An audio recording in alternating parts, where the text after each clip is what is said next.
Welcome to I'm Not Joking, the podcast where a behavioral scientist examines what it's like to live a humorous life.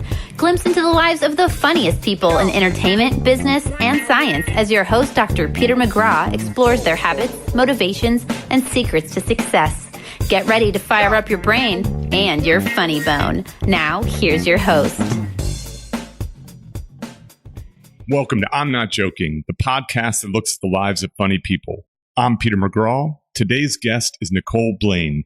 Nicole is a stand-up comic, and she's been seen on NBC's Today Show, E's That Morning Show, San Francisco Sketch Fest, Laughing Skull Comedy Festival, among many other festivals.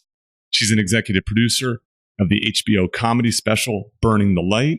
For 6 years, Nicole and her partner Mickey produced the monthly show Virgin Sacrifice at the West Side Comedy Theater in Santa Monica. Nicole is the head comedy writer for the online magazine RealMomDaily.com.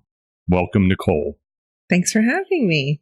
So, Nicole, if you weren't a stand-up and a mom... Oh, I get out of that too? Yeah, I'm going to get you... Because, what would you be doing? Living a good life. I mean, it would be amazing. We were just chatting about this pre-podcast. I have to tell myself every day in the shower, you're happy. Enjoy this. I think if I keep telling myself that, I'll start to believe it. Okay. Do you think so? It's like the secret retroactively. I think I might have an insight we can talk about that might help you. Okay, good. I think happy is the wrong word. You're probably right. I think if you're trying to be happy, I think if you're trying to be happy in the sense of feeling good and having pleasure in your life, wrong. But if it's like, if you want to say, I'm living a good life, then I think you are living a good life. Yes, I think I am. Yeah.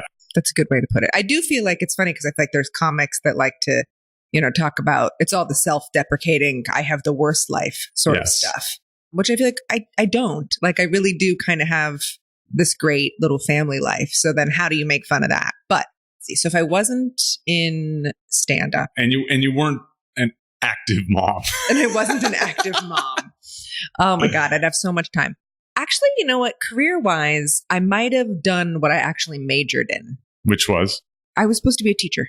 Yeah. And I'm jealous of my husband because he has the dream job, I think. Even though both of us are like struggling writers and both of us want to quit the day job, he has the best one. What is it? He's a high school theater teacher. And I think that's dreamy. Like, out of all the teachers you have in your life, the high school experience, because I don't know, there's like I once read some article about how in your entire life, those 4 years affect your brain as far as just who you identify as, and those experiences sort of shape you forever, and so you always feel insecure if you were like that odd man out, or do you know what I mean? Yeah, I think you're right. It's quite formative. Yeah. And I think it's funny. Like, I can remember more clearly things that happened in those 4 years than I can 4 years ago. Well, you probably were more sober in high school than... That's a good point. That's true. I did hit my pot years a little bit late, but it meant so much. You know what I mean? So I love that, like, he gets to teach these kids, and it's not that if you're a math teacher, you get a kid for a semester. If you're a theater teacher, you get kids for 4 full years, like every day for long hours. They rehearse all night. They come in on the weekends. So he gets to make the biggest impression on them and get to be fun guy, even though there's like major structure and there's all this like work ethic and all that stuff. But it's also the most emotionally raw art form, right? And it's super vulnerable. And wait, you think it's more raw than stand-up comedy? No, nothing is worse and scarier than stand-up. But I mean, in the childhood experience, yes, like, of course. Because sometimes I'll say, would it have been more fun to be a coach of like an athletic team in high school? And where do those kids get more from? And who do they get more connected to, the coach or the theater teacher? And his argument is, I get to get them to feel and be vulnerable, plus do like a team sport. We're all building the set and doing everything together. And so I don't know. I feel like he has the best job in the world. Okay, so this is super interesting. So he probably also, because you're LA based, he probably actually has kids who can act. who are interested in this, like just because of the nature of this. Because it's LA. Yeah. He has super talents, right? These people who are magical kids. Right. Who, like Amy Poehler's kid is in his class. How did you know? No, she's not. No, but he does. He has these incredible LA talented families. Yeah. I'm going to make a case for the anti-case for your husband's great job. So I every so often I'll interview one of my MBA students for the pod. And a few weeks ago, maybe a few months ago now, I interviewed one of my MBA students, Kendall Carroll. And Kendall was a theater teacher prior to doing her MBA. Now, so her whole thing was taking a bigger stage in life. Now, she wasn't doing it in LA. She was doing it in West Texas or East Texas. Ugh. I think it's West Texas. I could be wrong. And so on one hand, like I think she talked about it with like great fondness, and she actually talked about the skills of being a theater teacher setting her up. She gave the kind of commencement address for her graduating class, and she talked about how she used her theater teaching skills to help her MBA program, which I thought was nice. But she was not excited about spending a lifetime doing that work. These are my words, not hers. And so in any case, it's sort of funny. You know, this is a classic grass is green kind of scenario. Here's also the reason why the grass is greener for me is that I get to be the best case scenario in his world. I see. So I'm not a teacher. Right. So I get to go to all these rehearsals and be like this cool, like I'm still barely. I'm like, I used to be a lot younger than those kids' parents, but I'm aging into now slowly creeping. Like I don't have a high school kid, and I'd like to think that like my abortion spared me that. So I win. So I can't. So their parents are still older, so I look a little bit younger. I used to look a lot younger and cooler, but they like me.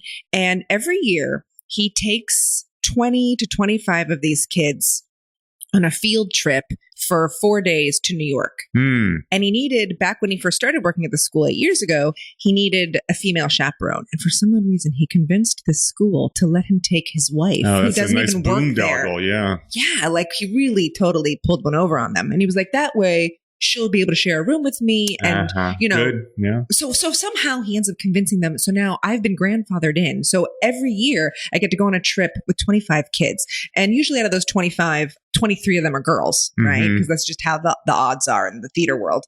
And we go on this trip and I get to play this role where I can't get them in trouble. I'm not a teacher. I'm not grading them, and I'm not their mom. So, but I am a mom. So I come into this like nurturing space where they want to tell me everything. And I'll get super vulnerable. And every single trip on the second night we're there, I do a girls' night in like one of the hotel rooms. I mean, the 3 gay guys are always invited, but like they don't come. And we all just pile in, and I'll tell some really real story about how I failed either back when I was a teenager or when I was dating Mickey, or how I'm failing as a mom. And then a bunch of the girls will start crying, and then they tell me about their life. And we have this amazing, like, let's make it funny. Let's normalize the pain. Let's share this horrible experience.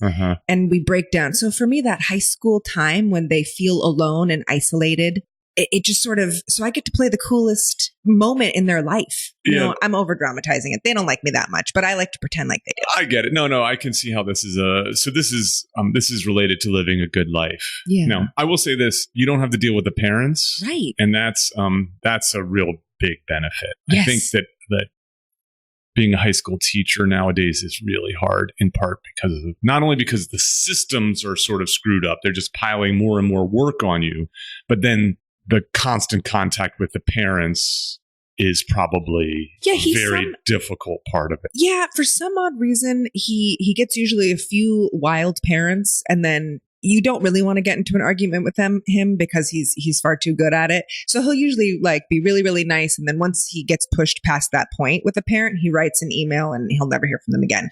So, you know, and like I said, I think these parents know those kids that are there want to be there, which is different than going to a math class. Indeed. You know, like it's just, So that would be the dream job. Good. That's great. I love this. This is the first time I've ever tried to talk someone out of their dream job on this, on the podcast. So I'm trying, I should not do that. These are your dreams. Right. My dreams. Yes. Mm-hmm. So getting back to this idea about living a good life, this has come up a ton of times on the podcast. And I if I have regular listeners, forgive me for bringing this up again, but you're new. I actually teach this idea and I use it in my own personal life. It's work by this positive psychologist named Martin Seligman. He actually has a book called Flourish, which I think you might like. And in it, he talks about how there are multiple paths to living a good life, to flourishing. And he disentangles happiness as one path from these other paths. Now, so happiness, he calls it P, pleasure. This is called the PERMA model, so it's an acronym. P, pleasure, is what we often think of as happiness, positive emotions and eating well and sleeping in and sex and, the kinds of things that we think of oftentimes as like... Pleasure. Yeah, pleasurable. Sure. Now, in your defense, you actually have a lot of pleasure in your life in the following way, is you laugh a lot. Yes. I can tell that you enjoy yourself. I can tell that like you're a happy person dispositionally. And my sense is your family dynamic has lots of laughter and fun and so on in it. So actually you're actually doing pretty well given that you're a mom juggling work and all those and a work, a side hustle, a family, etc. The next is E, engagement. This is living a good life through creative pursuits. This is like the time you spend writing. Yeah. Right. And so when you get good enough at writing or other types of creative pursuits, problem solving in general, but art specifically, you can achieve what's called a flow state where sort of time evaporates. You're just like, oh my God, I've been here for 3 hours. I forgot to eat. Right. That's actually an indicator that you're living a good life. So Nicole's making these faces at me like. I know. I'm very facial. My husband actually loves to watch me work on the computer because he's like, there's a whole symphony in your face. Oh, can I tell you a story about my face? Yes, of course. This was my favorite face story. Okay. So back before Hamilton was the biggest thing in the world. Okay. And it was like just starting to pick up all that speed. I was in New York doing a bunch of shows for Virgin Sacrifice. And so I was living in New York for a month and one of my best friends, Lily, was out there and she was like, hey, there's this new musical and we should try to get lottery tickets and you put your name in a bucket 2 hours in advance. And, then if you win, you get to sit in the front row and you pay $10 for a front row seat. So you pay you use, a Hamilton, right? Because I guess he's on the $10 bill. And then you get to sit in the front row. So I've never won anything in my life. So I was like, yeah, sure. So the two of us go down there. She meets her friend who's like, I'm going to put my name in the bucket for you. So you have a chance of me. I've got to go to work, but we're not going to win anyway. We put our name in the bucket. And of course, his name is drawn. He has to leave and we get his 2 tickets to sit in the front row of Hamilton. Crazy. And That's I'm like, great. yeah. And I'm like, I know nothing about this play. Like, what is it? I have no idea. So we sit in the very front row and I'm front row the farthest seat on the audience side left, which is maybe the worst seat of the front row, right? Like I can only see half the stage because I'm beneath it. I see. And I'm all the way on the left, but it doesn't really matter. And the show starts and Lin-Manuel is up there. And all of a sudden I was like, this is the greatest thing I've ever seen in my life, right? I haven't seen it, but it's really compelling. I mean, it's unreal. So, and he's so emotional up there and I'm following it and I'm staring at him. And at some point, I'm pretty sure he makes deadlock eye contact with me. And I'm like, oh. And like, I feel it like inside down into my vagina. Like I was like, I'm pretty sure he maybe. So like, the next scene that he's in, he's doing his thing. And right before he walks off the stage, he completely makes eye contact with me. And now I'm like, well, we're fucking like 100%. So by the time I have an ex who called it the pelvic tingle. Yeah, it is. I get that also when you're on the pirate ship at the pier and you go up to the top and you drop. You orgasm. That's if you close your eyes and you lift up. I love taking my kids on it to just watch them as babies get orgasms. I was like, strap in, babies. This is the beginning of something great. So now the listener knows why I have Nicole on this podcast. There you go. Yeah. For baby orgasms on pirate rides. Yeah. Totally. I'm a great mom. So by the time intermission comes, I turn to my friend Lily and I'm like, okay, is it me or do you think he's looking at you?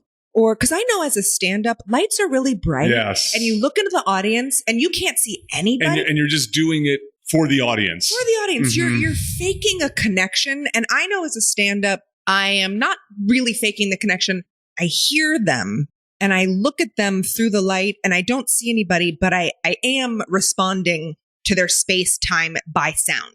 Right? But my eyes lock and they probably think we're fucking. That's exactly what they must, right? So I'm like, I'm not an idiot. But I feel like this guy, Lin-Manuel, whoever this guy is picking me out of the crowd. Or do you think he's looking at you too, Lily? And she was like, no, I think he is looking at you. I was like, no, it can't be. So I go, here's the deal. Let's watch throughout the second act and see if it keeps happening, right? So the second act comes, and by this point, 20 orgasms. I'm dead sure. I'm exhausted. I am fully exhausted on this journey. And then by the time the bows come, I was like, it's probably in my imagination, but at the bow, when he's taking the bows, if he doesn't acknowledge me, it was all in my head. Okay. But if he at the very end gives me a little bit of a wink nod, then it was for me. He was into me and I should meet him backstage and we'll get married. Yes. We'll both leave our partners. And this is obviously what's meant to happen.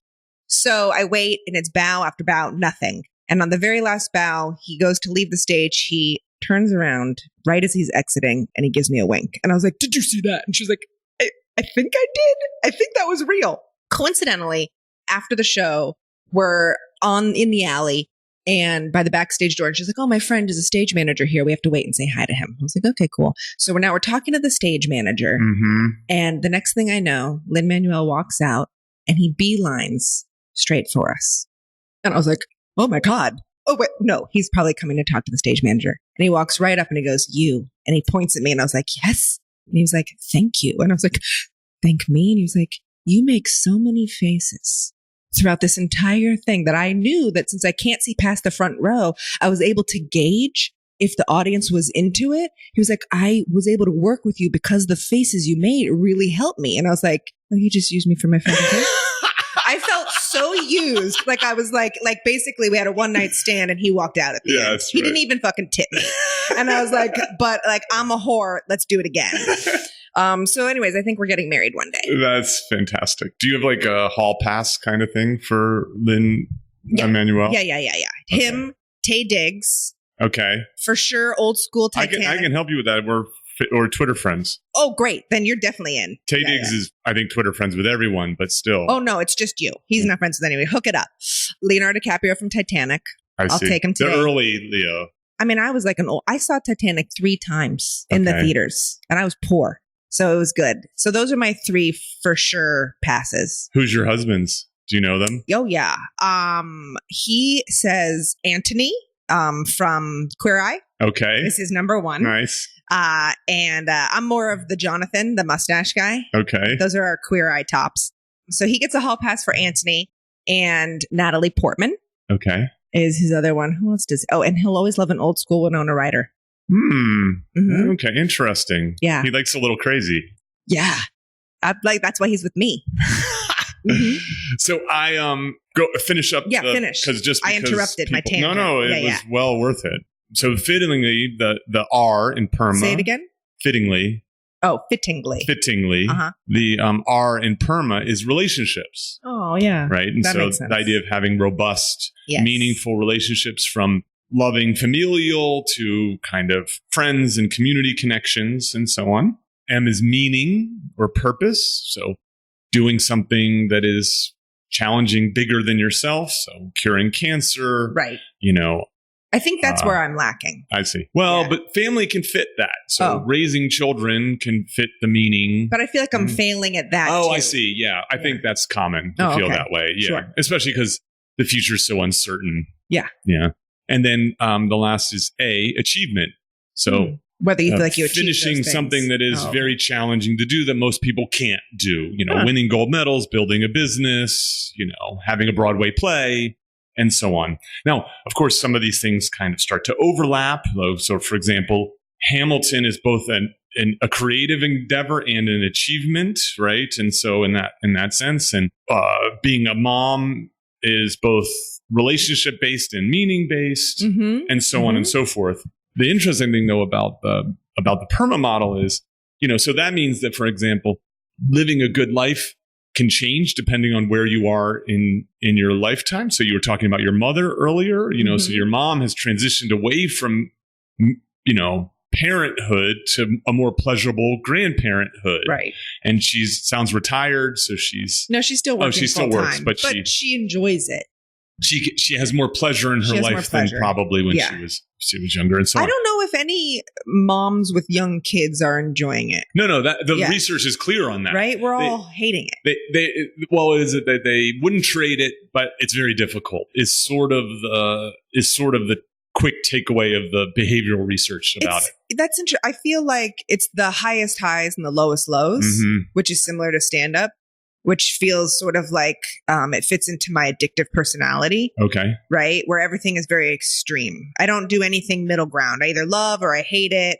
And I feel like my kids have brought out the worst side of me that I like, when you're fighting with your parents when you were little, it all circles back when you're raising them. Oh, yeah. You mean paybacks? Is that what it is? I think so. My sister has a 14-year-old daughter, and honestly, like they're chip off the old block. And so, my sister catches hell. Yeah. And it's well deserved for all the hell she dished out. It's interesting. I don't feel like I deserve this. That's the difference. So I want to talk to you about the parenthood stuff a lot. And I feel like I should, given your, it's a common topic of your stand-up. Yes. So it's my brand. I've realized. Yes. I've accepted it. At first, I really resisted it. Okay. Because I started stand-up super late. I started at 34 when I was just beginning with my second kid. The first time I did it, I was pregnant with him. And then the second time I did it, I was pumping milk on the way to my first mic, and I found myself in a lineup of, 21-year-old boys. Yes. And I was so embarrassed to tell motherhood jokes because they all still lived with their mothers. You should double down on that. I should. Yeah. How can you relate to me? Who's doing your laundry? So it was hard, and I was embarrassed to do all those jokes, and they weren't laughing. And, because you're starting out and you're new and you don't know how to tell a joke and blah, blah, blah, blah. But over a while now, I feel like I like that challenge of going like, oh, if the joke is good enough, I'll get a 21-year-old boy to laugh at it.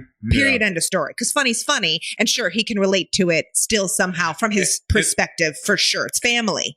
Yeah. Even if you're not interested in family, it's impossible to avoid the topic in your life. So you're familiar, right? So you have your own family life. And then the world is constantly pushing imagery and expectations and everything about family life on you. And so in that way, it's probably as close to a universal topic as you can find in comedy. Right. Well, and I feel like half of my jokes are set from my kid's perspective. Right. So if I can. And everybody's been a kid. And everyone's been a kid, so it's neat to see it that way, or, to react to it that way. I think it's great. So first of all, I think a lot of these 21-year-old guys, they don't know they may be smart, but they don't know very much. No, they're idiots. And so they're not very interesting. And then also they're all sort of the same. Yeah. They all look the same. They all sound the same. I can't keep their names straight and so on. Right. And also I know their perspective. Like I've been a 21-year-old guy. Right. And there's a part of me that's still a 21-year-old guy. Yeah. And so I think it's cool. I think it's especially cool to do it because I know how challenging it is to do it. As you're older, right? The hours, the late nights, the travel, and then to do it juggling all the things that you're juggling. So I will say this. So I got your name from Jen O'Donnell, who's a previous podcast guest. She's such an incredible woman. She's wonderful. You're the second mom that I've had, mom comic I'm sorry to call you a mom comic. I'm into it. A mom comic. Zoe Rogers was on the podcast before. Awesome. And it was fun to talk to her about, she talks about her kids. She does. And so, I do some I don't do a ton of homework, but I do some homework. And so your bio says, Nicole lives in Santa Monica with her husband and 2 kids. They all suck. So she has great material, which I think is very fun. And then I watched some of your videos and I was like, I want Nicole to be my friend. Aw, really? I did. I thought that. Yeah. Oh, that's great. Because as I was reading all of your stuff, when I do my research, I was like, oh my God, I want him to be my friend. Oh. Because I would just want to, literally, I was like, how do I make this podcast so I can interview him? Well, I may not let that happen, but I will ask. I'll answer some questions if you want at the end. So I watched some of your stuff, and boy, you cover some topics. Yeah. I'll start with a more incredibly enjoyable joke that you tell. It's too long for you to tell it here, but clearly you're well practiced because you tell it at like lightning speed. Do you know the joke that I'm referring to? Is this the DeLorean joke where I go back in time? Yes. And I talk about parenting from 1985 versus today? Yes. It's my favorite joke in the whole world. Is it your closer? Do you use it as a closer? You have to use it as a closer because it's really tough on its own in the sense that there's so much, it's a really slow build. And can you give, before you talk about it, can you give the beats of the joke to the the audience? And again, all of my material is. You could tell it if you want. No, I can't. I don't. Okay. I would have to have rehearsed it because it's so word specific. Yeah. But you can. As soon as my website, NicoleBlaine.com, is back up and my husband is. NicoleBlaine.com is up. It's Virgin Sacrifice that's down. Oh, really? Yes. Oh, okay. Good that you told me that because I was just bugging him about the wrong thing. Yeah, you can go and see it online. But every single joke of mine. I'll put it in the exhibits, by the way. I love that. Yeah. Thank you. All of my jokes come from a real life story. So that one started in complete truth where my daughter was having a 2-hour meltdown about the silent K in knife. Yes. And right before I slit my own throat with the knife, yes. My mom, she walked behind me and she really did. She casually said, I remember parenthood being enjoyable, right? Yeah. Isn't that the line? Like something, I remember parenthood being so or being easier or something like that. Yeah, something like that. And it was one of those things where I was like, why would has she forgotten? Like, and that's what you wonder. It's same thing with having a baby. It's so painful. Why would you do it a second time? Mm-hmm. And they'll say like, well, you forget how horrible it is. Right. So I'm looking at her going like, legitimately, have you forgotten? And then I was like, wait. How was my childhood when she was a mom? So as an aside, there's actually research that suggests that it is rosier in part because the pain, the challenges fade away with the passage of time. So the passage of time makes highs less high and lows less low. And this is in part why, like, if you break up with someone, you get wistful about the person, not right away, not the next day. You're like relieved the next day, but like months later, you get back to them and go, oh, wait, I remember now why I broke up with them. Because the passage of time just tamps down some of that like really annoying bad stuff. And so that's part of it. That makes sense. But not all of it as you go on. Right. So the best part of when I really started to dissect that joke was, how can I literally go back in time to my childhood and in 1985 and I do that joke and I lay out what her day was like raising me. Right. So, and it was, I wake up at the crack of dawn and I walk Cinnamon Toast Crunch. I make myself Cinnamon Toast Crunch. I watch Tom and Jerry. My mom throws me in the back of the car where I stand up for the entire ride to school, bouncing back, She's smoking cigarettes. Right. And so I get to do that. And then as a writer, I got to then completely make sure that every single thing that I outlined that she did was then contradicted in today, right? So that I have to wake up and make my kids some organic cage-free, vegetable omelets, right? And they're, instead of TV time, there's no screen. They have to do some gardening and then they ruin my shirt and so forth. And then my carpool, I have to be green. So I take all the kids and I can't strap them in and they all have their own individual car seats. Right. Yes. And so it's ridiculous. So I love that joke. And and to be clear, you're talking not like you are now. You're talking a mile a minute. Yes. A mile a minute. So here's what's interesting, because I've listened to some of your interviews that you've done with other people. Like, I feel like there are people who are better writers but I came from a theater background. So I was like, I may not be the smartest, funniest writer, but I can memorize and perform close to flawlessly. Yeah, the clip is incredible. And I can do that almost every single time. And I've probably done that joke, a few thousand times. Sure. For easy over the last few years. And it's one of those things, but I'll rehearse in my car, and I'll rehearse sometimes just if I'm getting in shape for a really big show, I'll run that joke, which is exactly 4 minutes and like 30 something seconds. Okay. I will rehearse it over and over and over again in my living room for an hour. Really? So when you say what makes someone do something, I am an over preparer, and I am jealous of the comics who get up there and just flippantly talk. Right? I am an over-prepared. Yeah, the Chappelles of the world. Yeah, they're geniuses. The Robin Williams, they're incredible. Although allegedly he did a lot of rehearsing. Really? I've heard through the grapevine that Robin Williams was so good that he really made us think it was off the top of his head. Yes. Yeah, and that's what they are doing, right? Like, most are. We're all. I think Chappelle isn't. I think Chappelle's he's just a genius, riffing. Absolutely. Yes. But almost everyone else who's like that level, right, is making it seem off the cuff, right. And so my trick that I'm trying to do is just outperform. If my material isn't the greatest, or the writing isn't the, funniest or whatever it is, I feel like then I'm going to have my margin of error for performance as a theatrical place as spot on as possible. And I like that joke because it does get ramped up, and I like high energy comics. So then I was like, oh, that's my thing.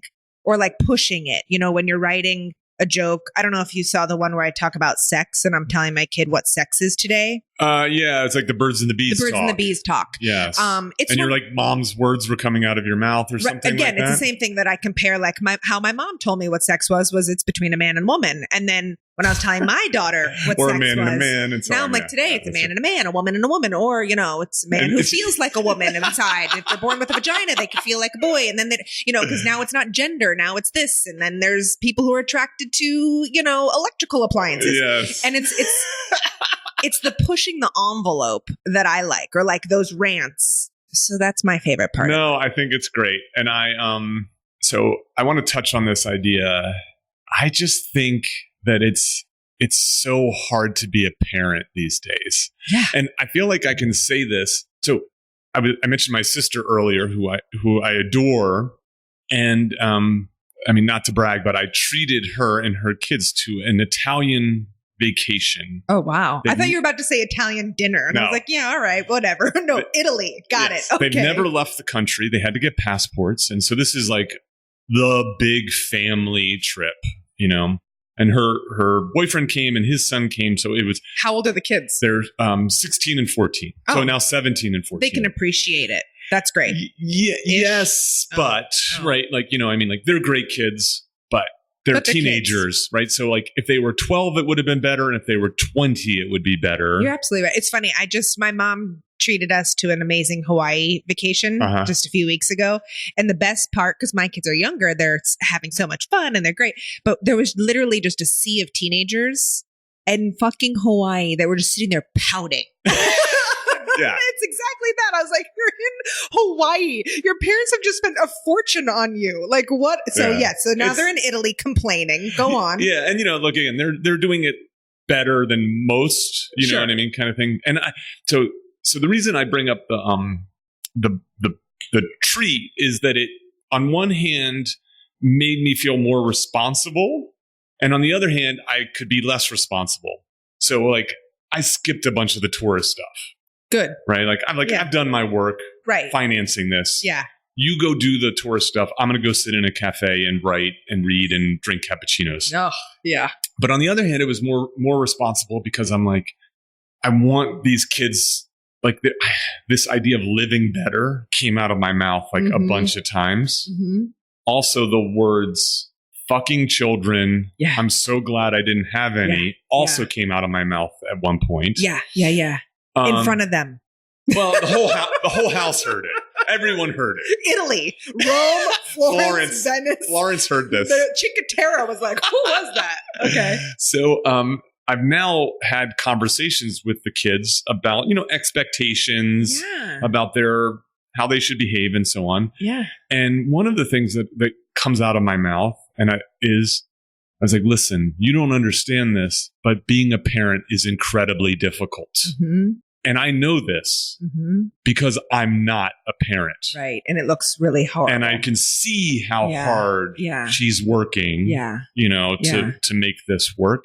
I recognize you can't appreciate this right now. Right. You will someday in the same way. Only if they have children. I don't even know if it can it come full circle for you? I think it can. I mean, my sister and I, had a very difficult mom who's now passed. And again, the passage of time has helped. Yeah, sure. But we marvel at what she was able to accomplish as a single mom on food stamps, 3 jobs. I mean, look, she made our life horrible, but she also made our life safe. And she led us down a path with a strong moral compass, and we are flourishing. Funny that you use the word safe. So that's my actually biggest thing when I think about the little bit of tragedy that I had in my childhood was when I didn't feel safe. Interesting. And there was a lot of unsafety for a few years, like legitimately an unsafe house to live in. And it was the one thing when I went with my kids, look, I'm going to fail. I'm going to yell too much. I'm totally controlling. I repeat myself a lot. I can't tell you how many times they say, did you floss? Did you floss? Like I sound like a crazy person, or like use a fork, use a fork, use a fork. Like Italy has heard me scream, use a fork. Okay. But the one thing I walk away from versus their hands. Yeah. Or like eating with their mouth off their plate. What are you licking? Are you an animal? Like I can't even, it's so bizarre. But anyways, I want them to always feel safe. I see. Yeah. And the one time, and this is super vulnerable and I don't even know, I'll regret saying it on this podcast. I was yelling at my daughter, and I'm always yelling at my daughter, and she's always yelling at me. And that's like our thing, right? Like she makes me crazy. I make her crazy. It's fine. There was this one day where we got into this really huge fight. And I was screaming, and she, instead of screaming back at me, she went into her room. And I went, that was weird. Cause she normally she's just like me. We have to get the last word. We have to keep going. And she went into her room, and I went, that's weird. And I followed her because I was out of control and I was so mad, and I was sitting there just screaming, and I was like, what? And she was silent. And I looked at her and I went, why aren't you saying anything back to me? And she went, cause you're scaring me. Oh, wow. And it was the moment. And I'm telling you, this was a year ago where I walked away and I went into my room and I dialed my therapist who I hadn't been in for like a year. And I was like, make me an appointment, because the moment that I crossed a line to make my kid feel unsafe, like I had years ago, I'll never do it again. And I went through like a year of like therapy of why am I getting so triggered by her? I see. And what is the problem? And then we had this, great kind of aha moment. Yeah. When you say we, you and your therapist, or you and your daughter? At first, it was when, after many months of therapy, my therapist, I feel like, kind of threw a mirror in my face. Because I kept going, look what she's doing to me. Look at how difficult this personality is. Anyone would have a hard time raising this, right? And she started it. She started it. Like, when she was a baby, she sucked, right? Like she started it. And he's always been like incredibly empathetic, and he's listening. He's like, yeah, that must be really hard. And at some point he looked at me and he was like, and now what are you going to do about it? Yes, right. So you have this. So fine. So she's smart and amazing and she's going to be a super woman, And I've always said, like, the joke for me with raising her is I feel like I'm assuming at the end of the day, Hillary Clinton's mom wasn't like, well, that was she's easy. Just a joy. Yeah. She's just so easy. Yeah, no. Like, this is what it's going to be taking. I'm raising an AOC. You know what I mean? Like, that's what I have. So how do I not ruin her? Because she is probably the coolest person in the world, but it's not easy to be around when they're a child, So. And look, people like that aren't always easy to be around as an adult. I mean, like, this is... And that's my goal, is how do I raise you to not be obnoxious? How do I take this and use it for good? Like, what is your moral compass then? Right? So I had this aha moment with my therapist, who really pushed me and said, now what, do you want to just keep this relationship 10 years from now? Because it's only going to get worse. And I went, no. And then I finally heard the thing that she had been saying to me. And it was always, but you're so nice. to my little brother. Yes, and I kept going, of course, yeah. Well, that's because he's so easy. But you can't say that to her. You're like, no, I'm not. I'm the same. And one day Kids are smart. She's not an idiot. And ultimately I'm gaslighting her because if she keeps saying, look at the way you treat him. And I'm like, what? It's the same. And she's like, am I crazy? So I asked if I could go with her to her therapist, who is this amazing, incredible. Wait, your kids have their own special therapist? Of course. Can't share mine. Get your own. Yeah. So she has a great thing. So, it was because I realized I was scaring her. I see. I'm teasing. Just but it's true. It fits this idea of organic breakfast and yes, everyone. We all gardening. got our own therapist. We all have our own Reiki healer. What are you talking about? So I was like, can I go with you to your shaman? And she said, sure. And we were in that session and unprepared, I just turned to her and I said, look, if you could say one thing to me that you would want me to say I'm sorry for, you can say it right now. I promise I'll apologize and I'm going to own it. I'm going to take responsibility. And she goes, really? That's I go, anything. powerful. Yeah. And the therapist was even looking at me like, we're going off script here. What are you doing? And she goes, okay. And I go, anything that you really, really can't stand. And she goes, okay. I never want you to make chicken again. Make what? Chicken. That's what she chose. And I was like, okay, I'll never make chicken again, but I don't think this is about the chicken. I think that's this is definitely not about the chicken. And she was like, okay. And I go, can I say what I think it might be? Oh, okay. And she said, yeah. And I said, you can stop me, but I think you might want to say, Mom, I'm upset because I think that you love my little brother more than me. Mm-hmm. And you treat him better. Because you're nicer to him. Mm-hmm. And I said, and you know what, honey? I'm sorry. Wow. And she was shocked. And I went, I have not been nice enough to you. And that's on me. I'm like about to cry right now. Oh, I was hysterical. And she was crying. And I said, I'm sorry. You should never live in a house where you don't feel like you are loved by your mom 100%. And I got you. And I'm never going to make you feel like you live in a house where you're any less than anyone else. Okay. And from that month, this was 6 months ago. Mm-hmm. I don't think I've fought with her even close to what I used to do. I just connected and I went, I fucked up, and I don't know where and how I'll use this in writing, in comedy. Yeah, right. But that's my goal is I need to get a little more space from it. I needed to find a way because I feel like I'm willing to stand up in front of people and say, hey, I really screwed up here. And haven't we all? Whether we're the parent or the kid or somehow. And like, I don't know how I'll make it into a joke. I have no idea. Yeah, I see. I actually just made a note. Shannon listened to Nicole Blaine. So I'm actually going to ask my sister. My sister doesn't listen to my podcast. Oh, okay. I'm going to ask her to listen to this podcast. Yeah, Shannon. Listen to Nicole Blaine. Because I think, she's tussling with these same kinds of issues. And, our family is it's not a sophisticated Santa Monica family. It's a unsophisticated South Jersey family. You don't have 5 therapists. No, I made it out. Right. The fact that I've done what I've done with my life is, I think it's my mom's greatest accomplishment is what my sister and I have achieved. Yeah, it's amazing. It was a painful process and but I still have to marvel at how it was hard, but boy, it got done. And so that's, I think that's really great. That's an amazing story. I don't know what I'll do with it. I get it. Well, look, here's the thing. This is my opinion.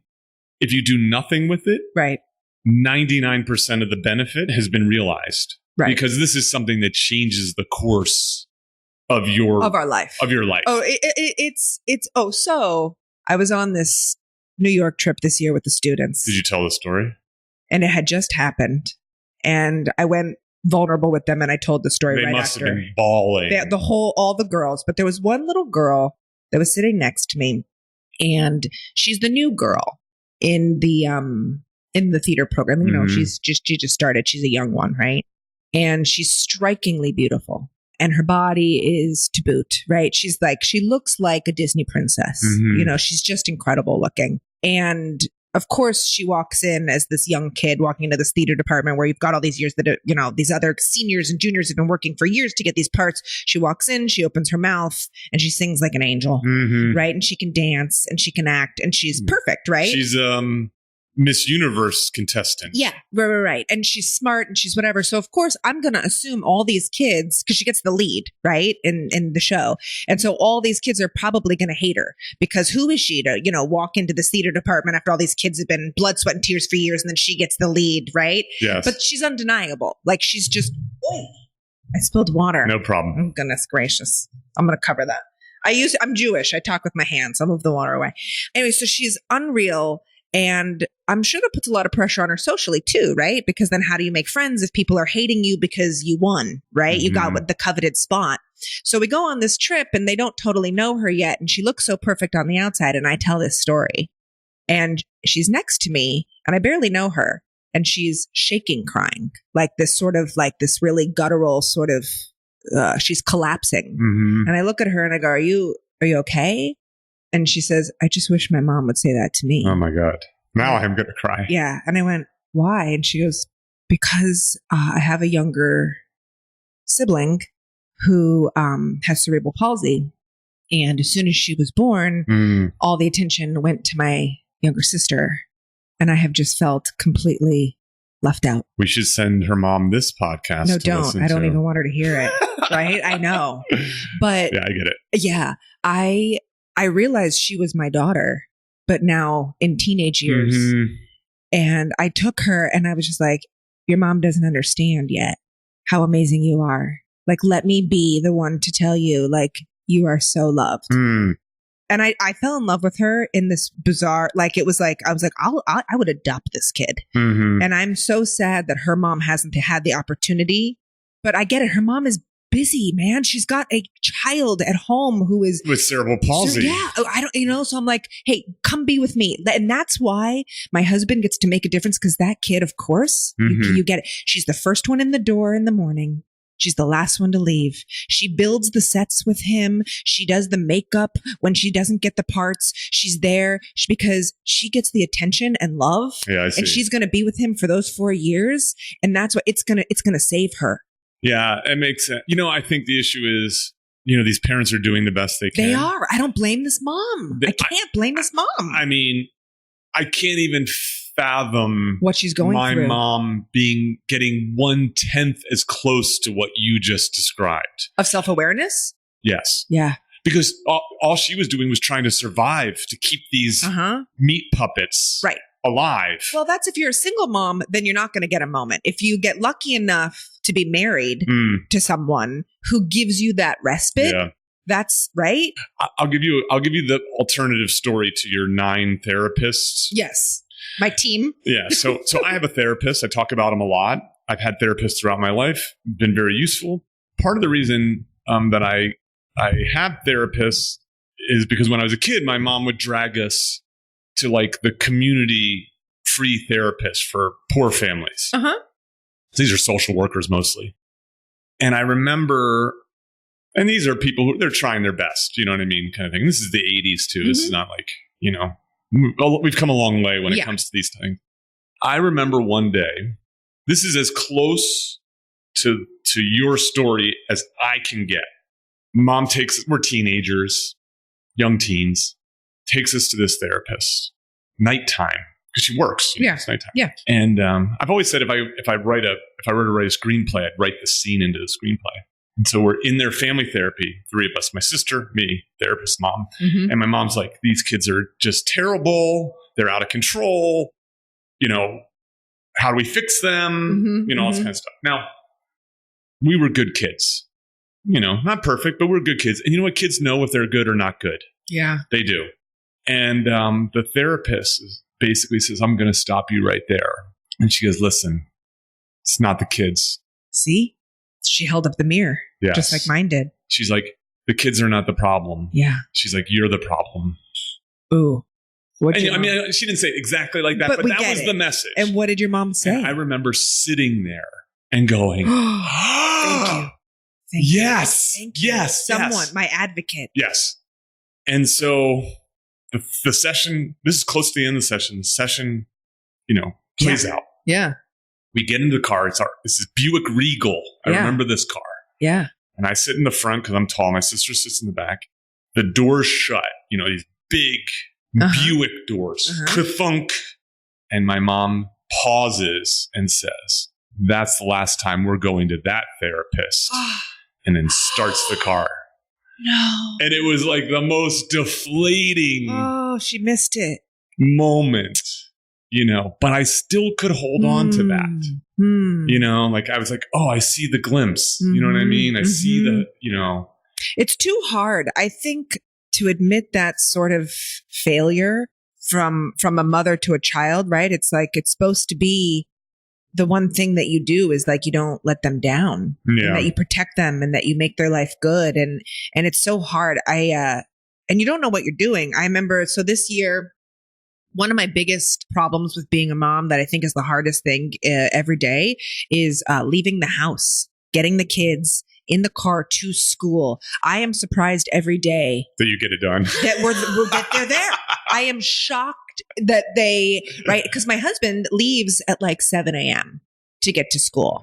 And he's amazing. I can't complain because by the time I roll out of bed, they've eaten breakfast and their lunches are packed. So what am I complaining about? But the hardest thing is getting their shoes on. How old are they right now? So now my daughter is 11 and my son is 8. But this year it was second grade and fifth grade. So we were leaving elementary school. And I feel like from day one, getting my daughter out from one room to another is a major battle, right? And I'm at the point now, like, so she was 10 this year. And I was like, 10 years of this, I'm broken. Okay. And I don't know how many times I can scream, we're leaving 5 minutes. We're leaving 4 minutes. Get your shoes on, floss your teeth, whatever it is. It's sort of ridiculous. So one day it was like the only day in the year that it was pouring, and my kids are like from LA. So like literally they look up and like, what is that from the sky? Like they have no idea what rain is. So it's very overwhelming. Now my kids have also walked to school. We live 10 blocks away we live on the street that the school is at. I need to interrupt for a second? Please. Just because related to your joke earlier. Okay. Parenting we were latchkey kids. Yes. There was a term for us. I only walked to and from school. We came home to an empty house and a list of chores to do. Yeah. And I think, I think parenting today is so hard in part because those kids are trying to like be the good parents. Like right. they're trying to do this impossible task of like, not only keeping their kids safe, but keep letting their kid thrive, right. Get into Stanford. Right. Oh, right? yeah. There's and if that you don't pressure. get into Stanford, every little thing seemingly is a make or break step to getting into Stanford. Correct. Of course, almost none of it matters. Right. I can say this as a behavioral scientist. And then you're also supposed to be their friend. Yes. So like you get this helicopter snowplow parent phenomenon that in some cases, I think in a lot of cases, backfires. That's right. It totally backfires. Where you now have kids who are no longer kids, who are adults. They're soft. You know what? They are soft. They're soft. And I will say this, the one thing, like, I said my mom kept us safe, but boy, we were cut out of stone. That's right. By the time we were out of high school. I can weather a storm. That's what I can do. They cannot. Like I said, the rain is dropping. It's in LA, it's a drizzle. Okay. It's a drizzle. All right. Yeah. And they have you're absolutely right.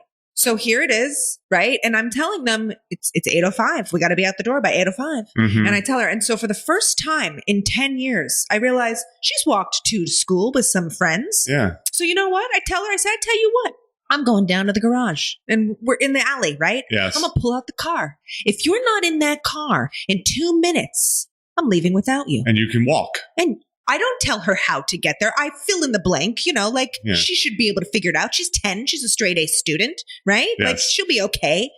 But I've never done this and I've never threatened it and I've never left. Yes. So I grab my son, who of course had his shoes on 20 minutes ago and has been standing by the door with his, backpack. And I've got that kid, right? Who just stands there and is like, how can I help?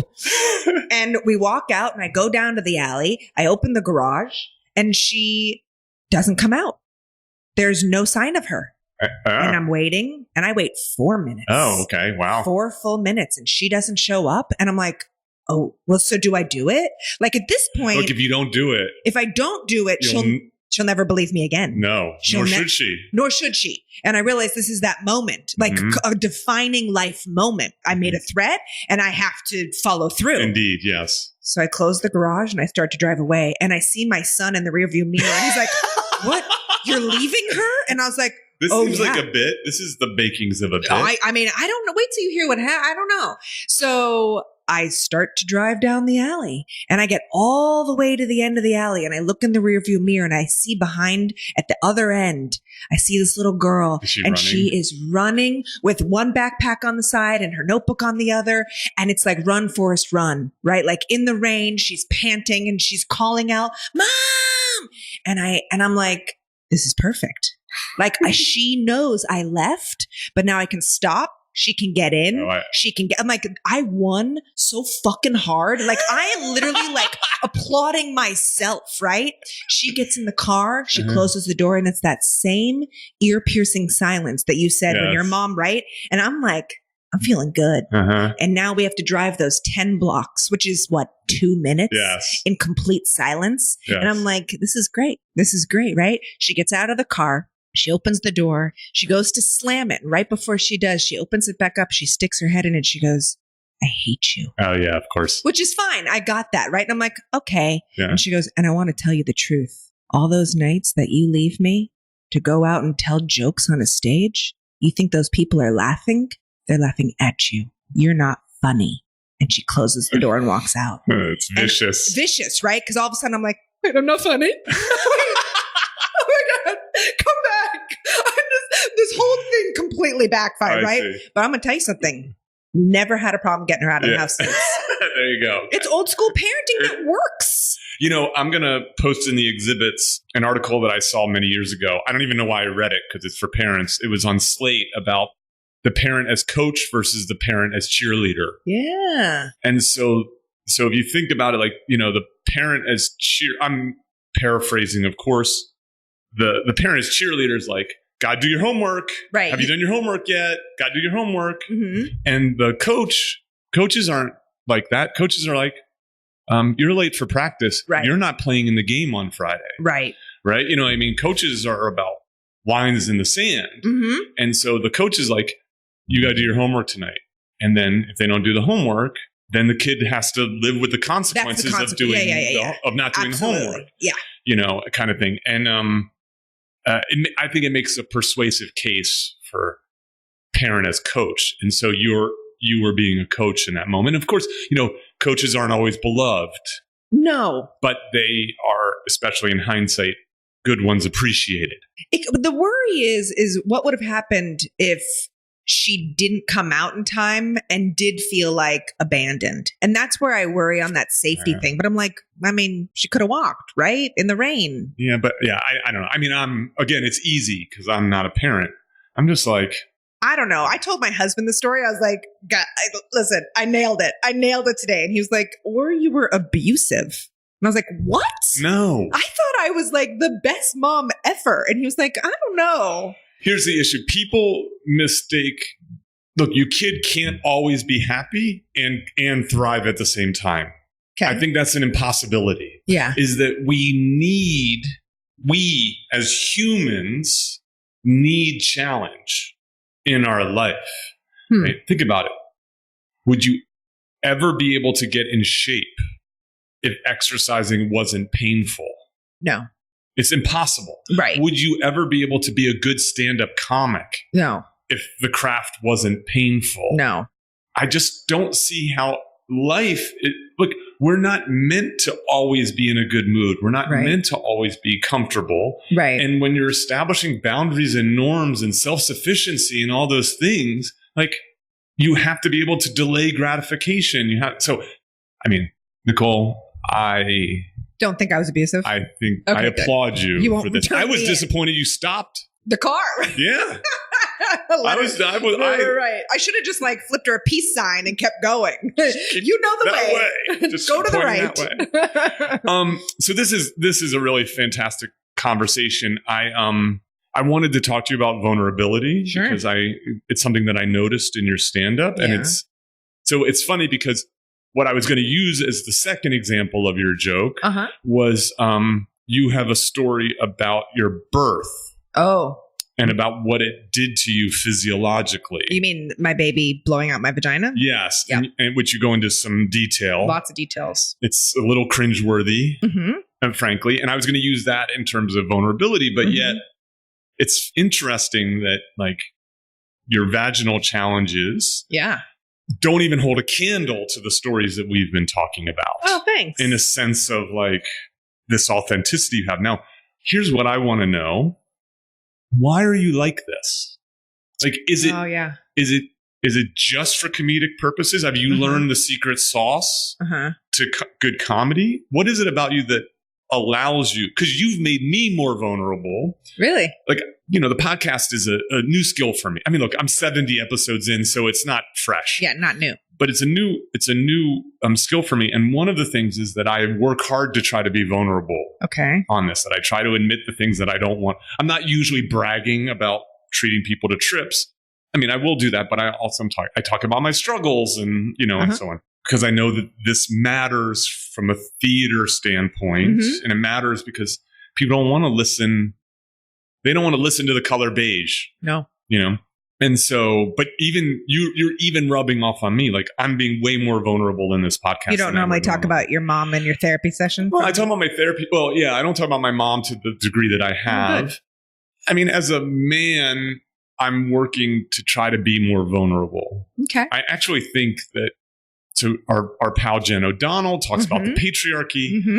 And a good friend of mine, Matt DeCausin, and I was visiting him in Berlin, and we were talking about the patriarchy. We're talking about masculinity because, you know, that's what we do. You know what I mean? We drink rye and talk about the patriarchy. Yeah. And so he said something that was like so profound to me. I actually like wrote it down as quickly as I could. And he was saying how the patriarchy stifles masculinity, like the purest form of masculinity, which is, you know, we tend to think about masculinity in this terms of assertiveness, confidence, stoicism, and so on. And of course, that is an element of it. And I think that the feminine likes that in the masculine. Sure. However, a man who just has that is an incomplete man, in my opinion. That a man also should be flexible and have an easygoingness and be able to take a risk when it comes to his emotions. Not just take a physical risk, but take a psychological or emotional risk. And what that often means is to admit you're scared, to ask for something that you're concerned that the answer will be no, to be vulnerable. Yeah. Right? Like that's a form. We always think of bravery as like the guy who is in the foxhole, you know, fighting a war. But for most men, they'll never have to be brave in a physical way. They're never going to have to fight off a mugger.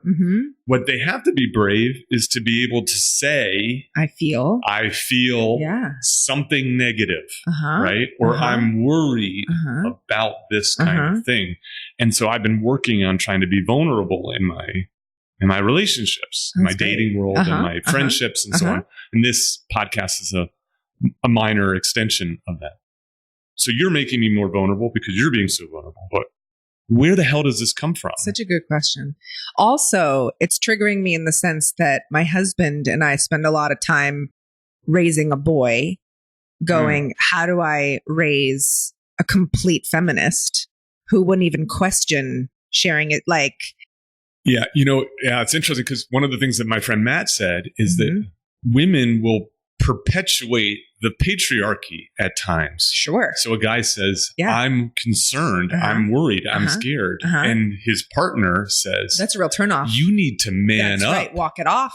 Right. That's right. So how do you do this with a young boy? Well, it's interesting because listen, my lottery ticket in life, like everyone wins somewhere, right? Some people get to have their dream job or be really wealthy or be really beautiful, whatever it is. Mine is that I married the greatest human in the world. You know, it's funny. I can tell just from doing my research that you're quite fond of your partner. It's gross. I worship him. He's everything. So being able to then, the best part about it is I made a mini him physically. Like I think he's the cutest man in the world. And I made a duplicate baby that looks identical to him. So it's like if you like dogs, you like puppies more because they're just right. Like any baby animal and even a possum, a baby possum is cute. But here I took the thing that I love the most and I made a baby version of it. So I have a hard time not making out with my son. It's bizarre. So it's the most romantic, crazy relationship ever. But anyways, I remember when he was really little. Oedipal, right? Oh, totally. Yeah. We should have named him Eddie. Like that's what's happening now. I'm like, I can't wait to show you Psycho. We're gonna go together. It's like a sweet mother-son flick. Oh, it's like an Arrested Development with Buster and yeah, that's me. Whatever the mom's name is. Yes, yeah. It's exactly that. But in raising him, like when he was really, really, really little, and Mickey is my husband, we would talk about letting him cry. And I remember my dad was over babysitting. He's an incredible babysitter grandparent. It's Mother Boy that they do. They do this Mother Boy dance together. Yes. Oh God. Well, funny you say that because me and my son do have a dance, and he asks me to do it all the time. Oh, that's cute. I'm like, it's really cute. He also asks me to suck on his tongue, which I've stopped doing, just so you know. But I get it. It's weird. Anyhow, he's too old. But my dad was over babysitting this little, he must have been 2 or 3 and he was crying about something. And my dad said, hey, suck it up. Yes. Don't cry. And I looked at him and I was like, whoa. Oh, my kids are allowed to cry. And he was like, but he's a boy. And I was like, what? Yeah. He's a human. And I need him to not censor his emotions forever. So what I have said is there are times and places to cry, right? Like I also feel like we can't go to Trader Joe's and you can't throw yourself on the floor, right? Like that's not a cry space, but you are welcome to hold it together until we get to that car and you can unravel because I'm safe space. I see. So you can have all the feelings, but you can't do it where it's noise pollution or whatever. So I do think you're right. Like raising a man that's vulnerable. And I keep thinking he's almost like a social experiment for us, right? Can I create this boy who grows up to feel so okay with sharing his emotions? What will he as an adult turn out? Yes. Because I keep going, tell me about it. You're allowed to feel, like cry as much as you want. So I don't know. We have to circle back in like 20 years. I'll let you know. That'd be great. I think I have some friends. So I have 3 friends that come to mind that your son could become. Okay. So this friend Matt, who I just talked to you about, my friend Mark, who I just saw very recently, and a friend Eric or EL. And all of these guys, I admire them. I mean, of course I admire them. They're all they're good looking men. They have this masculine, feminine 1-2 punch. Yeah. Where, and by the way, the ladies love them. Of course. So these guys think that I'm going to get some chicks. I'm going to be an alpha male. Right. No. Well, no. I have women sprint past me in a bar to hang out with these guys, not just because of their looks, but because they have this ability to listen and empathize and hear and feel. Right. That also goes with the fact that they're also kind of athletic and, in the kind of more traditional American male style kind of thing.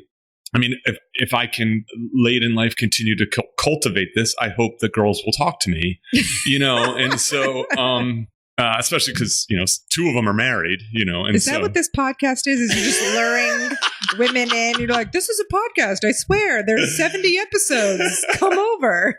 Got it. It's funny you say this because my previous a few previous Kim. So the title of the podcast was Feeling Failure with Kim Terabille.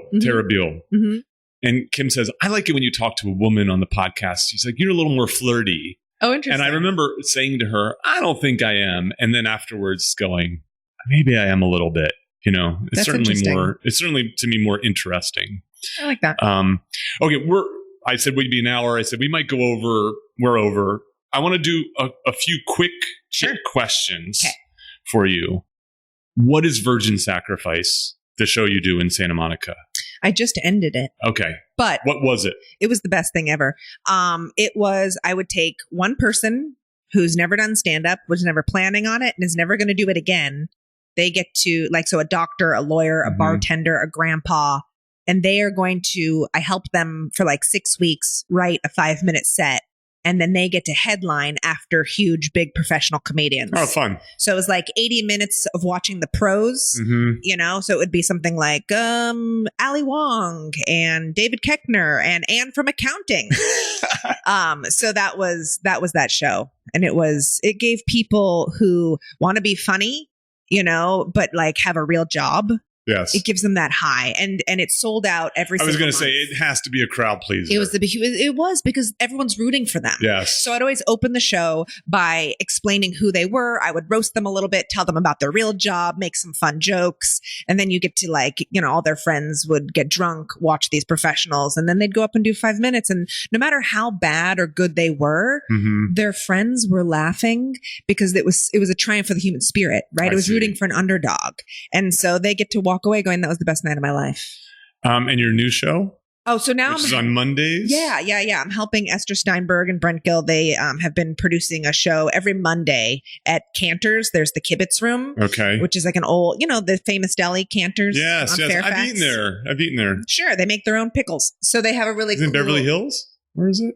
Where what? Where is it at? On Fairfax, not far from Santa Monica Boulevard. Oh, okay. All right. Yeah, that area. So every Monday night at 8:30, where we get some really big people in there. It's a free show and it's weekly, and that one's a lot of fun. Sweet. I don't think you answered my question about why you're so vulnerable. You said why you've been working on it in terms of creating this the world's best man. Yeah, I think my listeners would be so pissed if I didn't finish it. Okay, good question. So when I went through the hardest time in my life, where I was saying I was living in an unsafe space, and I was living in this like my parents had a nervous breakdown and were crack addicts. So I was in my teenage years. I was living in a crack house, and it was a really tough time. But I had just started dating my now husband, Mickey, and my little brother was in the house with us. And every Thursday night, we would watch Friends at 8:00. Okay. And for a half an hour, I wasn't living in a crack house. I was happy. Yes. And I was laughing. And I thought, well, one day, if I can give that relief to anyone else, then I will. And so later on, I wanted to do something with my life and I didn't know what. And I just wished that I could ask Jennifer Aniston what to do. Sure. Right? And I had this dream about her that she came into a diner and I was able to say, you know, hey, well, were you afraid of failure? I'm worried I'm never going to make it. What's going to happen? And of course, I woke up from the dream. Exactly 1 week later, she came into my work and then she was in front of me and I went, I mean, I have to ask her something. So I took her into this private room and I said, can I ask you a question? Before you were famous, did you worry about failure? Because I was super obsessed. I'm never going to make it. What am I going to do? And she said, oh, are you an actress? And I was like, yeah. And she goes, okay, I have advice. Oh, no, wait. First, let me back up here. I said, are you afraid of failure? And she said, oh, you know, that's an interesting question. Nobody's ever asked me that before. She said, no. I was happy being a waitress. I call bullshit, first of all. Hold on, time out before you do that. Yeah. So referencing back to this thing with Kim, she's this incredible writer who's not writing. I'm not an incredible writer who writes. I asked her, why aren't you writing more? And she's like, I'm scared of failing. Of course. And I go, I don't understand that. Yeah. Like, I don't have that. No? No. Oh, see, for me, it's like I just like live with this. Like, I know. I think it's so fascinating. It is. It's such a common thing. I always thought like this is some bullshit excuse that people get, but no. It doesn't stop me from trying. Sure. You know, that's the one. I'm the idiot who keeps going. But my feeling about Jen, I can call her that now because we met that one time, and she was also a waitress for what, like 8 months? Like, okay. Like, yeah, I get it. Yeah, it's not like you're in your mid 40s going, is this ever going to happen? Yeah, right. That's the difference is that I'm 20 years in and she was 8 months in. Like, I'm sure the failure feeling wasn't setting in yet. As an aside, what job is it that you have that you can take a A-list celebrity into a private room? Right? You work for an OBGYN? It was similar. It was a imaging center. Okay. Yeah. Nothing was wrong with her. She was coming in for like a regular like check. You know what I mean? Okay, I hurt my knee. Like, is something wrong? No, nothing's wrong. It's HIPAA compliant. I'm not supposed to tell you that. But anyways, she was fine. Okay. Now that it was no ultrasound, there was no baby. It was like a knee thing. Got it. Her okay. knee. I just was wondering. I was like, what is? I didn't. Yeah, no, she's fine. Anyhow, I'm gonna get sued. We're gonna get sued. Delete this. Anyhow, she says, "Can I give you some advice?" Yes. I was like, "Oh my God, yes." And she goes, "Are you a writer?" No, but my boyfriend, now husband, is. She goes, "Great. Have him write you a one-woman show, and you'll be fine." And then she floated away, and I was like, "Ah." She limped away. Right, exactly. I'm not that good of an actor, and I wasn't a writer, so it was ridiculous, and I didn't know what I was going to do it on. And I spent a year going, if you're one person that you wanted advice from gives you advice, you have to do it now. And by the way, one-woman shows are so obnoxious and self-indulgent, and are you kidding? Yeah, look, they're so bad that in La La Land, they don't even show you the one-woman show. Right. I love jokes about one-woman show, but now I felt obligated to do it, and I didn't know what to do it on. And my best friend, who had seen me through my childhood and my mom being an addict, said to me finally after a year, "You mean, you got to do it on your mom?" And I went, "That's not funny." And he said, "You'll make it funny." That's great. And that was where I took the vulnerability and the storytelling, and I said, well, I'm going to take the pain. Now that I had a little distance, my mom had been sober for 6 years by that point. I see. And so I said, let's make it funny. And that was what worked for me, was taking the pain from the worst thing in my life and finding a way. So now with parenthood in my vagina, or insert whatever horrible thing that it is, I think it's what, it's tragedy plus time equals comedy, and like finding a way that makes it specific and relatable, because we've all been through pain. So hopefully it can be like what Friends was for me. I see. So it sounds like what you're saying is you tried it. It worked. You got rewarded. Yeah. You keep trying it. You keep getting rewarded. It's working. Some of the time. Yeah, of course. Enough of the time. I see. Yeah. Last question, and I'm going to limit you to one answer. Okay. What are you reading, watching, or listening to that's not just good, but great? I can't pick all of them, so just pick one thing. I'm going to say the best show on television that I've seen in the last 10, 15 years is Kidding. Jim Carrey and Judy Greer on Showtime. All right. I think it's the dark. It's a dark. It's a drama with comedy. So again, it's taking the saddest subject possible. And it is. Do you know what it's about? No. Do you want me to not ruin it for you? No, it's fine. It's about losing a child. I see.